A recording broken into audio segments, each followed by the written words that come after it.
Graduating in 2004, Chris was either the first or one of the first Elon psychology majors to be accepted into the General Experimental Master's Program at Wake Forest, which is arguably one of the best such programs in the country. He was then accepted to the doctoral program in social personality psychology at the University of California, Riverside, working in the lab of one of the world's leading personality psychologists. He earned his doctorate and began as an assistant professor of psychology at Rutgers-University-Camden in 2011.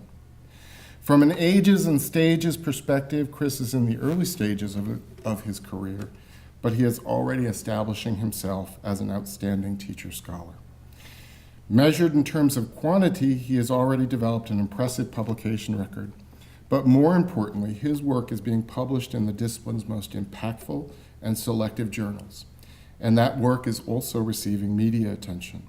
How many of us, as Dr. Lambert noted, have been interviewed about our work on CNN. These are no small accomplishments when you work in an area of the field plagued by methodological challenges and thorny theoretical issues.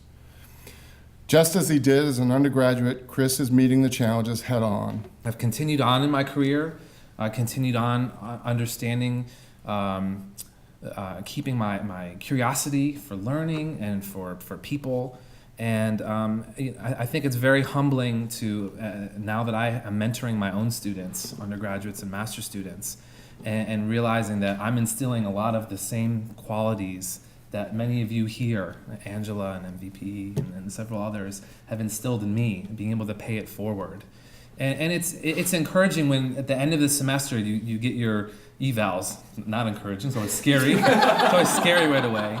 But one of the consistent things that kind of comes out is my passion. And my passion for learning and psychology came from here. I didn't even know I had it. And so, again, I'm very grateful for that. And just some quick follow-up on some Elon memories. Coming here, this is very full circle for me. When I moved in, President Lambert was one of the very first to greet me on campus and help me move into my dorm on the 3rd floor of Virginia, on the honors floor. And so being a nervous, anxious person, my mother's nickname's Mary Poppins. She was so nervous about me leaving the nest. And to be greeted by the president to help us out, again, it felt like home right away. I met my wife here. Early on in my sophomore year, I proposed to her at Fonville Fountain, and as I was graduating. And I had my family and a small crowd that I didn't even realize was there in Moseley, all the way over in Moseley, watching. And I have grainy videotape footage of me going on my knee. And I remember my wife, it was a hot day, and I had her sitting down, and I had some long speech set out, and she was very irritable that I was making her sit at this fountain on a hot day. But I met her, and I've learned so much from her. I mean, her education training. So she's a special education teacher, and she's taught in both Title I schools and in some of the top schools in the country.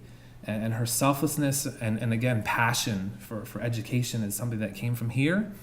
And I think, we make a good team in terms of trying to pay it forward, what we've learned from here. I wish that she could be here with me. She's 33 weeks pregnant with our first child. And so I know that she's here in spirit, and again, I'm very grateful and humbled. So thank you.